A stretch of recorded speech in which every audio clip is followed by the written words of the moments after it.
UIDF পূর্বোত্তরা development foundation ব্যবস্থাপনা এবং সহযোগিতার মাধ্যমে আপনাদের আজকে এই শীত বস্ত্র বিতরণে হাওড় আছে, হাওড়ের কষ্টটা আপনাদের সহ্য করতে হয়, এই জন্য সৃষ্টিকর্তা শীতের কষ্টটা কিন্তু আপনাদের। উনি রাতে যে 12টার পরে যে মানুষের বাড়ি বাড়ি যে এরকম করে শীত বস্ত্র বিতরণ করেন, ব্যাপারটা আমাদের কাছে ভালো লাগে। এবং এডিসি শিক্ষা স্যার এখানে এসেছেন এবং উনি এই যে ছেলে মেয়েদেরকে বলছি আপনাদেরকে ভালোবেসে এখানে এসেছেন, আপনাদের কৃতজ্ঞতা জানাতে। তোমরা সব সময় যে কোনো দুর্যোগে যে কোনো সময় মানুষের পাশে থাকবে সেই প্রত্যাশা করি। আমরা মনে করি মানুষজন ভালো থাকলে আমরা ভালো থাকবো।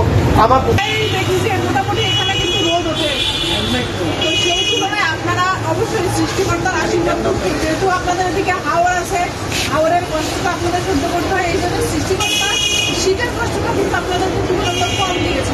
এটা আমার অবজারভেশন।